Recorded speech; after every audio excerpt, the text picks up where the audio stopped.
좀 오래된 우스갯 이야기를 좀 하려겠습니다. 20년이 지난 2002년 월드컵 기억하셔요?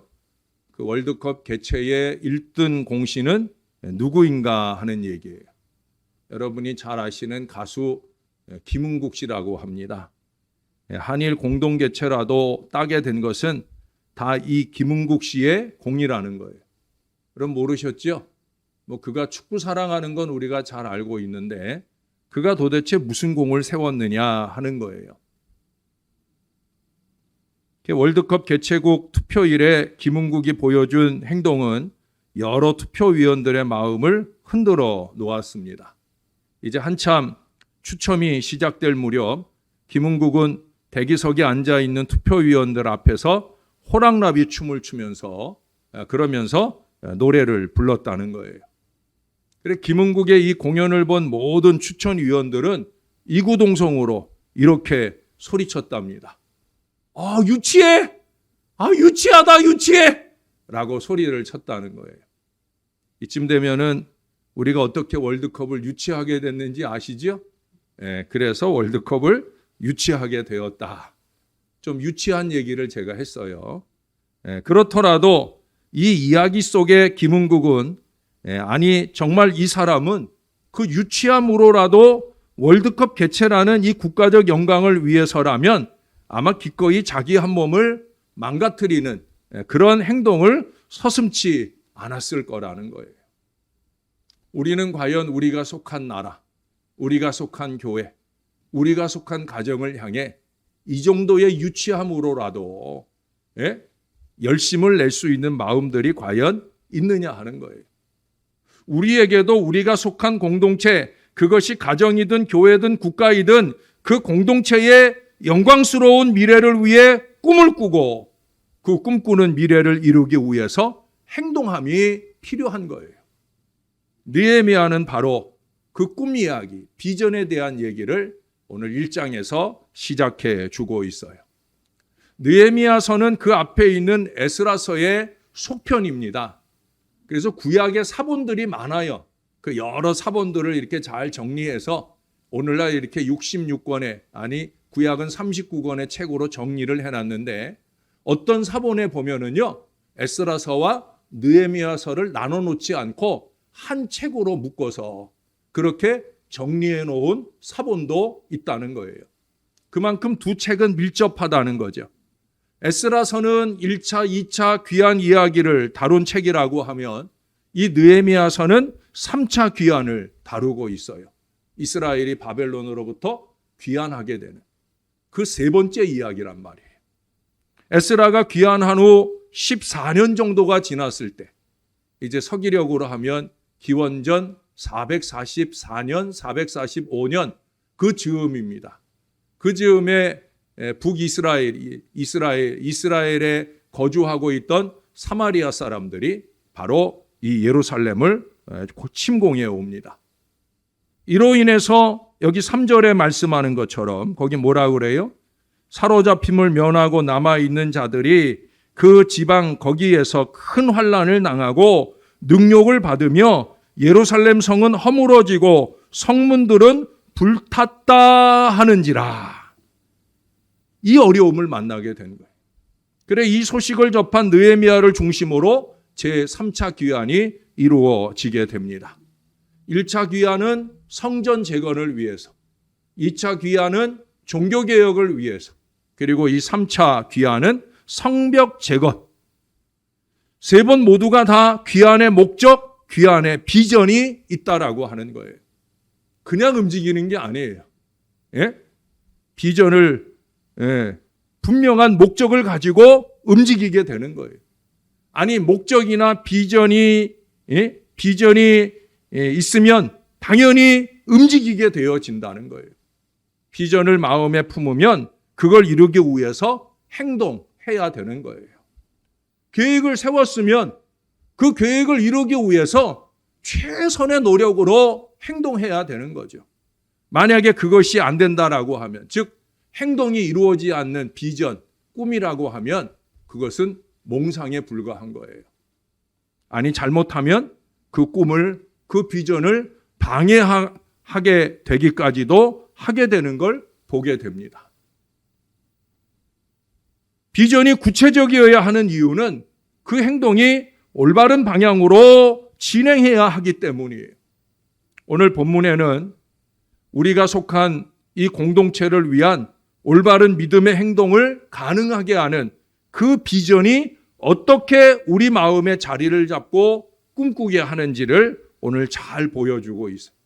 전체적으로 6가지를 꼽을 수 있는데 이제 오늘 3가지 그리고 금요일 저녁에 3가지를 나누어 보려고 합니다. 자, 먼저 첫 번째 2절 말씀을 한 번 더 보시겠습니까?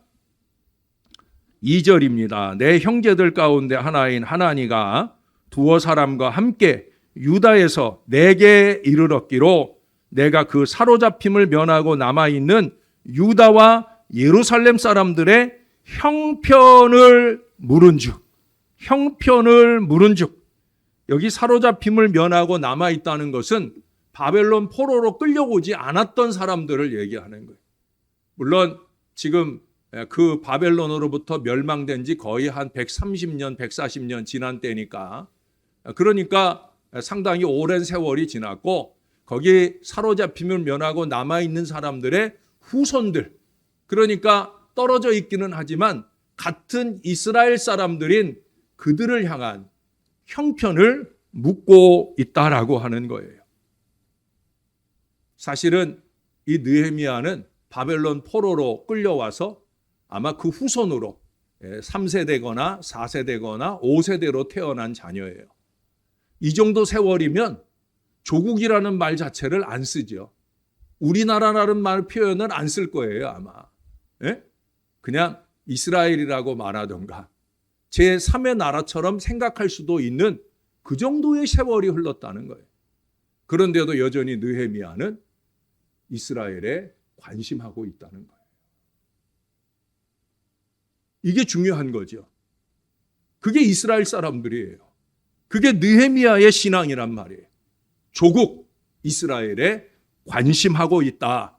그것이 비전을 품게 되는 첫 번째 근거가 되는 거예요. 비전은 모험입니다. 가보지 않은 미래라는 땅을 가는 거예요. 그러므로 그 땅에 대한 관심이 있어야 되는 거예요. 그 관심이 비전을 자극하는 거예요. 여러분, 예수님께서 하나님 나라의 비전을 심어주시기 위해 마태복음 13장 44절 이하에서 밭에 감추인 보화 얘기를 말씀해 주셔요. 보화에 대한 관심이 없다고 하면 그 밭을 사지도 파헤치지도 않았을 거예요. 관심은 비전의 씨앗입니다. 여러분, 우리가 왜 예수 믿게 되었습니까? 천국에 대한 관심이 있어서잖아요. 천국에 대한 관심이 있어서 예수를 믿기 시작했던 거예요. 아니, 천국에 대한 소망, 천국에 대한 비전을 우리가 품게 된 거예요. 우리가 아까 부른 찬송을 중심으로 앞뒤에 보면 소망의 찬송이에요. 미래와 소망. 그 미래와 소망에 대한 근거는 뭐예요? 미래, 우리 하나님이 은총을 주실 미래, 천국의 미래를 소망하는 관심 때문이에요. 자신이 관심하고 있는 그것에 대하여 근거해가지고 비전을 품게 되는 거예요. 선교의 비전을 가져야 선교의 관심을 가져야 선교 비전이 생기는 거죠. 나눔에 관심을 가지게 되면 섬김의 비전이 마음에 자리 잡을 거예요. 장애우들에 대한 관심을 가질 때 그들을 위한 헌신의 비전이 세워지게 되는 거예요. 내년도 교회가 창립 50주년을 맞는다. 이것에 대한 관심을 가져야 이 희년의 은혜를 어떻게 잘 보낼까? 이 비전이 세워지게 되는 거예요. 목사는 이미 3년 전부터 그 관심을 두고 비전을 세워가고 있고요. 여러분들 모두도 마찬가지예요. 이게 그저 남의 교회 얘기가 아니라 내가 섬기는 나의 교회, 우리의 교회라는 걸 기억하고 우리 교회가 벌써 50주년을 앞두고 있다. 그 관심이 우리 마음에서 비전을 일으킨다는 거예요. 여러분, 우리 아이들이 그들의 장래를 위한 어떤 비전을 품게 하려고 아이들에게 이것저것 시켜보잖아요. 내가 아이들 신방을 하거나 하면 아이들이 있는 가정에서 묻는 게 있어요. 얘는 학원을 어디 다녀요? 라고 물어요. 그러면 뭐 못도 다니고 애들이 너무 바쁘게 지나는 것 같아요. 근데 왜 그렇게 투자해요? 예? 그 아이들의 미래를 위해서잖아요. 이 아이가 어디에 관심이 있는지 그 관심을 근거로 그 어떤 소망의 미래를 꿈꾸며 비전을 품기를 기대하면서 아낌없이 투자를 하는 거예요. 관심 유발을 위한 투자는 분명 그들의 비전적 미래를 위한 가치 있는 투자일 거예요. 자식에 관심이 있으니까 투자를 하는 거고요. 자식들은 그렇게 자기들의 관심과 그 관심을 근거로 하는 비전을 펼쳐 가게 될 거예요. 저는 다음 세대에 대한 관심이 많아요. 그래서 우리 아이들을 위한 투자가 아낌없기를 소원합니다. 교우들이 우리 아이들을 위한 투자에 인색하면 안 돼요. 자꾸 계산하며 꼽으며 아끼려고 하면 안 돼요. 아이들을 위한 일인데, 우리의 다음 세대의 꿈을 위한 일인데, 이 아이들의 미래를 열어주는 일을 결코 아까워하면 안 돼요. 자기들 자식 같으면 그렇게 생각 안 할 거거든요. 내 자식이다 하는 마음이어야 되는 거예요. 이 아이들의 마음이 좀 넓어지도록, 이 아이들이 좀 미래를, 큰 비전을 가지고 꿈꿀 수 있도록 이 아이들에게 열심 있게 후원해야 되는 거예요. 지금은 뭐 코로나 상황이고 하니까 그렇지만 우리가 코로나 상황이 오기 전에는 우리 아이들의 비전적 미래를 위해서 애들 해외 선교도 보내주기도 하고 하는 일들을 하는 이유가 다른 데 있는 거 아니에요. 마음을 넓혀주는 거예요. 세계관을 넓혀주는 거예요. 이것을 우리가 열심히 해야 됩니다. 느헤미야도 조국 이스라엘에 대한 관심을 근거로 그 땅을 향한 비전이 자리 잡기 시작합니다. 그러므로 좋은 관심으로 좋은 비전을 품어야 돼요. 여러분, 제발 건강하고 신령한 관심을 좀 가지시고요. 그 관심에 근거한 건강한 비전을 좀 품으시면 좋겠습니다. 자, 두 번째는 뭐냐? 4절을 한번 볼까요? 4절 앞부분만 제가 좀 읽어드릴게요. 내가 이 말을 듣고 앉아서 울고 수일 동안 슬퍼하며, 여기까지만 보겠습니다. 그가 그 예루살렘에 대한 얘기를 듣고 울었다는 거예요. 대단한 믿음의 마음을 가진 느헤미야의 그 신령함을 읽어볼 수가 있어요. 인간적인 마음이 요만큼도 없고요. 그는 이미 하나님의 마음으로 울고 있는 거예요. 조국 예루살렘 성벽의 회파가 그를 자극하고 있어요. 그것은 조국에 대한 사랑의 눈물이 아니겠습니까? 예수님께서도 예루살렘을 바라보면서 장차 그 예루살렘이 로마에 의해서 초토화될 것을 바라보시며 눈물을 쏟으시잖아요. 바로 그 민족의 눈물, 그것이 바로 오늘 느헤미야가 흘리는 눈물과 다르지 않다는 거예요. 예수님께서 예루살렘을 바라보시기에 그렇게 눈물을 흘리신 것처럼 사랑하면 눈물을 흘리며 비전을 보게 되는 거예요. 신월동을 사랑하고 양천구를 사랑하면 이 지역 복음화의 비전과 열정이 뜨겁게 일어나고 오며 가며 만나는 사람들을 바라보고 그 죽어져가는 영혼을 향해 우리는 눈물 쏟으며 기도할 수도 있게 되어지는 거예요. 중요한 건 소속감이죠. 내가 이 교회에 소속되어 있다. 내가 이 지역에 소속되어 있다. 내가 이 나라 대한민국의 국민의 한 사람이다. 라는 이 소속의식이에요. 금요일 저녁에도 우리 이범진 목사님이 공동체성을 말씀하셨잖아요. 바로 그 공동체성이 내 안에 살아있느냐 하는 거예요. 어떤 남자가 이웃교회를 방문해서 들은 힘있는 설교에 대한 얘기를 친구와 나누게 되었어요. 그 설교는 너무 감동적이어서 처음엔 어른들이 눈물을 훔치기 시작하고 조금 있자니 젊은 여자들도 막 울기 시작하고 그리고 젊은 남자들까지도 다 눈물을 흘리기 시작했다는 거예요. 그러니까 친구가 물어요. 자네도 울었나? 라고 물어요. 그러자 그가 대답했답니다. 난 그 교회 교인이 아니잖아. 라고 얘기를 했다는 거예요. 이게 뭐예요? 사실은 그럴 수 없는 일이죠.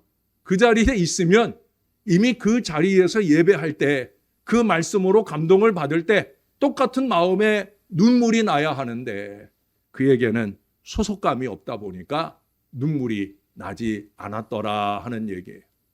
아마 스스로 나는 이 교회 교인 아니니까 나는 눈물 흘리지 않아도 될 거라 하는 생각을 한 것은 아닌가.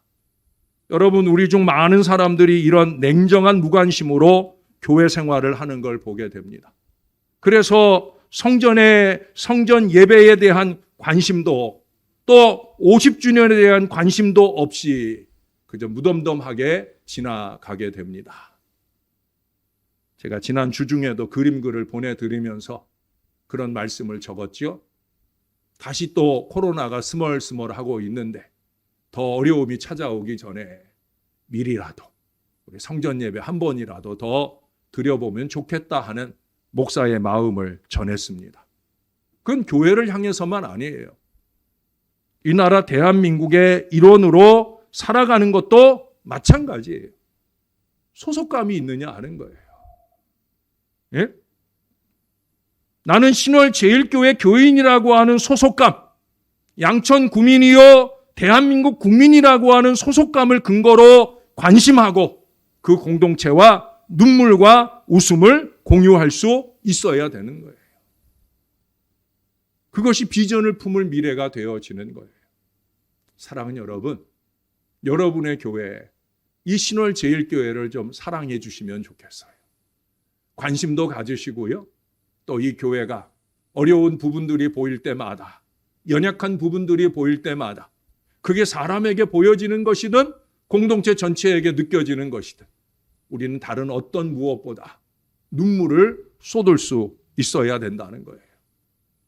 제 친구가 중국을 참 많이 사랑했어요. 그가 미국에 젊은 나이 이민을 가 있으면서도 이상하게 이 친구는 중국을 사랑하고 중국에 관심을 가졌어요. 늘 얘기를 하면 중국 얘기를 했어요. 지금 중국 얘기 말고요. 그래도 옛날에 좀 희망이 보일 때 그때의 중국 얘기를 하고 결국은 중국 선교사로 가게 되더라고요. 사랑 없이 비전이 없는 거예요. 사랑하니까 선교의 비전을 품고 그 어려운 나라로 가서 복음을 전하게 되는 거예요.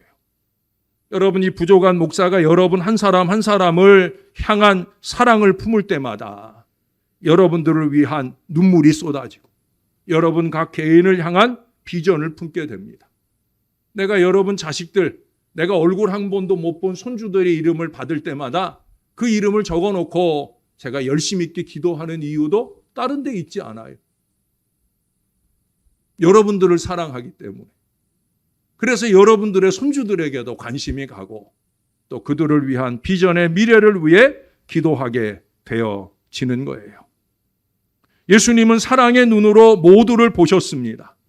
안진뱅이를 보시면 걷는 비전을, 시각장애자를 보시면 눈 뜨는 비전을, 귀신 들린 자를 보시면 맑은 영의 비전을, 그리고 밤새 금을 내리는 베드로를 보시면서 장차 사람 낚는 어부가 될 제자의 비전을 바라보신 거예요. 이 모든 게 사랑으로 바라보시기에 비전이 되었고요. 그 비전의 미래를 그들 속에서 성취해 가신 거예요.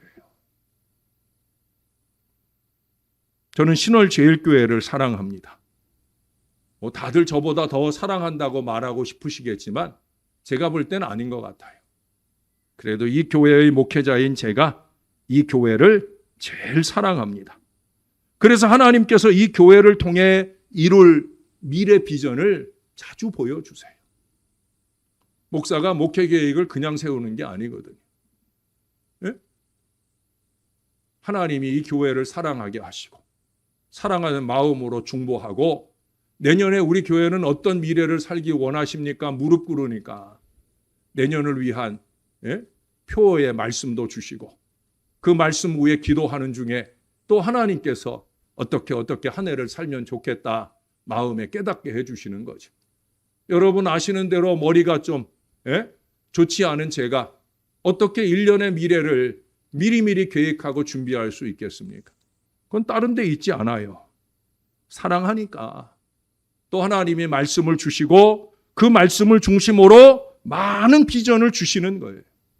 사랑하는 여러분, 제발 제가 그 비전을 잘 펼쳐갈 수 있도록 저를 좀 도와주시면 좋겠어요. 제발 좀 도와주세요.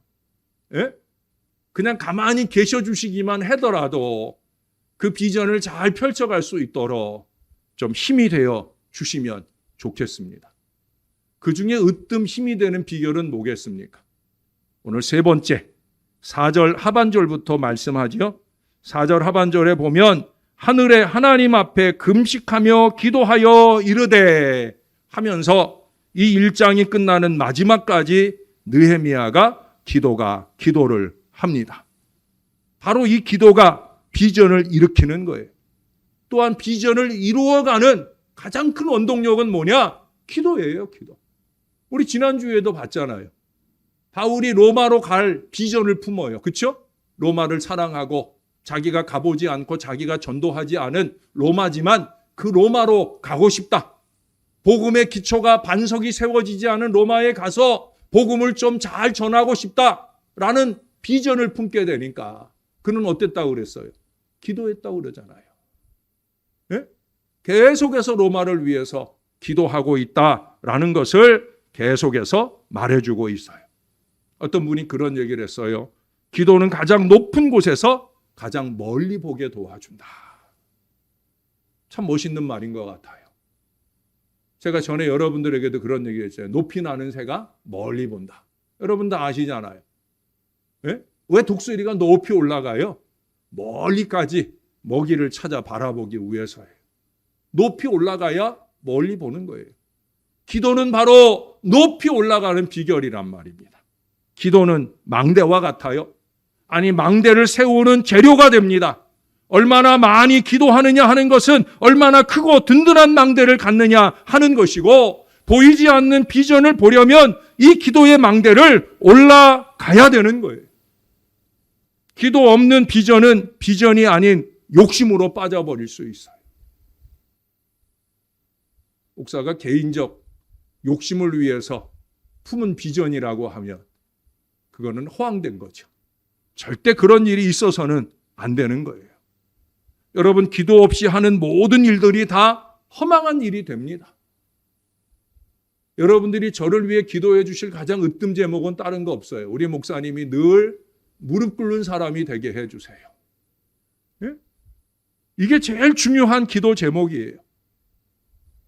기도 없이 하는 일은 다 허망한 일이 되기 때문에, 심지어 기도가 없는 사람은 기도로 세운 비전을 망치고 방해하기도 합니다. 참 무지몽매하게 설쳐되는 걸 보게 됩니다. 여러분, 그래서 제가 자꾸 당부하는 거예요. 기도 좀 하자고. 기도 좀 하십시다. 여호수아와 갈렙 같은 대장군, 그런 대장군보다 아론과 훌과 같은 기도의 사람, 저는 하나님께 그런 사람들을 구합니다.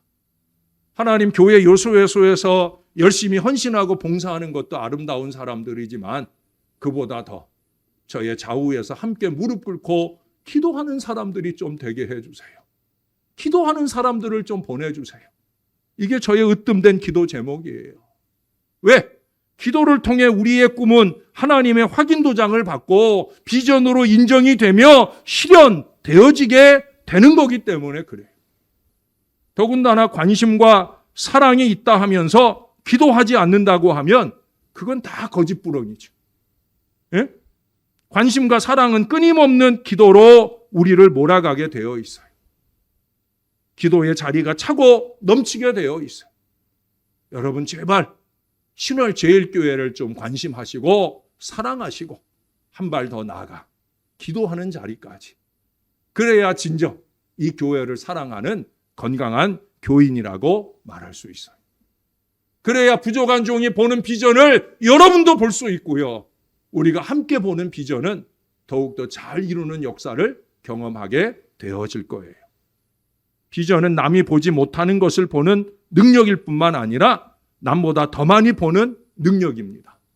기도는 많은 것을 보게 해줘요. D.L. 무디는 그런 얘기를 했어요. 발돋움을 하고 선 철학자보다 무릎을 꿇은 크리스찬이 더 많이 본다. 예? 기도하는 사람은 철학자가 보는 것보다 더 많은 세계를 볼 수 있다는 거예요. 과학자 아이작 뉴턴은 얘기했어요. 나는 망원경을 들고 수백만 마일 떨어진 우주 공간을 볼 수 있지만 망원경을 내려놓고 무릎 꿇고 간절히 기도하면 온갖 망원경과 장비를 사용할 때보다 하늘을 더 많이 볼 수 있으며 하나님께 더 가까이 갈 수 있다. 할렐루야. 그가 위대한 과학자가 될 수 있었던 비결은 바로 여기에 있는 거예요. 열심히 연구하고 탐구했기 때문이 아니에요. 무릎 꿇는 사람이 되었다는 거예요. 하나님이 보여주시는 지혜로 하나님과 가까이 하며 그가 깨달은 것이 바로 세상을 이롭게 하는 능력이 될 수 있었다는 거예요. 여러분, 기도는 우리를 도와 망원경보다 더 멀리 더 많이 볼 수 있게 해줍니다. 그리고 중요한 건 뭐예요? 하나님을 의뢰하게 되잖아요. 하나님께 의뢰하게 되잖아요. 오늘 이 본문의 후반부에 보면은요, 이제 금요일 저녁에 얘기할 내용이지만 느헤미야도 그래요. 하나님께 기도를 시작했더니 하나님 말씀이 감동을 해서 그럼 네가 가라 라는 감동을 주실 때, 그럴 때 그 감동받은 바에 응답하잖아요. 또 하나님께서 그 감동받고 응답하는 이 느헤미야의 앞길을 하나님이 열어주시잖아요. 이게 중요한 거예요. 기도하고 하나님께 의지하니까 하나님께서 우리를 도우시는 이유가 나타나는 거예요. 기도만큼 하나님을 기쁘시게 하는 게 없어요. 기도의 흐뭇함 속에 하나님은 역사해 주시는 거예요. 사랑하는 여러분, 우리는 이제 이 기도를 해야 합니다. 내년 50주년은 그냥 오니까 오는가 보다 하는 해로 맞지 마셔요. 그래도 교회가 창립하고 50주년인데 50주년 앞두고 코로나 만나서 한 3년 동안 우리가 허덕거리다가 이제 간신히 50주년을 맞게 되는데 우리가 좀 남다른 마음으로 맞아야 되지 않겠느냐 하는 거예요. 더 이상 기도에 대해 배울 기회가 없다고 하더라도 우리는 기도해야 합니다. 죽을 때까지 열심히 할 우리의 일은 다른 거 없어요. 기도하는 거예요. 건강을 위해서 열심히 운동하시는 것도 중요하고요. 또 아직도 내가 일할 수 있을 때 조금 더 일하는 것도 참 중요하시겠죠. 그러나 그보다 더 중요한 건 기도하는 거예요. 기도로 깨어 있는 거예요. 매일 매순간 기도함이 하나님께서 한 걸음씩 우리의 갈 길을 인도해 주시는 비결이요. 승리의 결국을 누리게 되는 비결이라는 거예요. 사랑하는 여러분, 사랑과 관심을 근거로 기도하면 그 개인과 그 공동체에 더 좋은 미래를 보게 되며 그 보여주시는 미래를 위해 섬기고 헌신하게 되어집니다. 이제 금요일 저녁에 나머지 3가지 비전을 유발하는 그 요인들을 더 살펴보기 전에 오늘 3가지 다시 한번 정리해 드려요. 6가지이기 때문에 제가 고민을 많이 했어요. 3가지만 하자니 시간이 좀 짧은 것 같고 4가지까지 가자니 시간이 좀 긴 것 같고 그래도 3가지 나누는 게 좋을 것 같아서 오늘은 좀 이른 감이 있지만 이 3가지 여기에서 말씀을 마무리합니다. 따라서 한번 해보십시다. 관심, 사랑, 그 사랑 안에는 눈물이 깃들여 있는 사랑이에요. 눈물을 흘릴 수 있는 사랑이에요. 그 다음 3가지는 3번째 뭐였어요? 나 혼자만 3번째 뭐였어요? 기도라고 했잖아요. 기도. 예? 다시 한 번만 합니다. 관심, 사랑, 기도. 예, 시간이 짧게 설교가 됐기 때문에 이것도 해보는 거예요. 그러면서 우리가 한 번 더 새겨봅니다. 사랑하는 여러분, 관심, 사랑, 기도로 개인과 공동체를 위한 큰 비전의 시야를 활짝 여시기를 바라요. 이제 내년 50주년을 앞두고 목사와 모든 교인들이 그 마음으로 내년을 연다고 하면 아직도 코로나의 위협이 여전하지만 내년도 여전할지 모르지만 우리 교회는 다른 미래를 활짝 여는 아름다운 교회가 될 줄로 믿습니다. 그와 같은 미래가 저와 여러분에게 환히 보이는 아름다운 미래가 되기를 주님의 이름으로 축원합니다. 기도하겠습니다. 아버지 고맙습니다. 오늘도 많이 사랑하는 우리 성도들과 하나님 말씀을 나눕니다. 위대한 비전의 사람 느헤미야를 통해서 우리는 어떻게 50주년의 비전을, 교회 사랑과 나라 사랑의 비전을 펼쳐갈 수 있을지 오늘 함께 말씀을 나눠보았습니다. 하나님, 저의 마음속에 이미 주셨던 관심과 사랑과 기도, 이젠 이 마음들을 성도들 마음속에도 주시옵소서. 교회를 관심하게, 특별히 교회의 50주년을 관심하게 도와주시고, 무엇보다도 뜨거운 사랑으로 눈물을 흘리며 기도할 수 있는 믿음의 사람들이 꼭 되게 도와주옵소서. 그래서 내년은 올해와 분명히 다른, 이전과 분명히 다른 그런 50주년 희년의 기쁨과 감격이 넘치는 비전의 한 해가 될 수 있도록 역사를 더하여 주옵소서. 50주년을 감사함과 50년을 새롭게 열어갈 비전의 미래가 활짝 열리는 내년 2023년이 되도록 우리를 도와주시옵소서. 감사드립니다. 예수님의 이름으로 기도합니다. 아멘.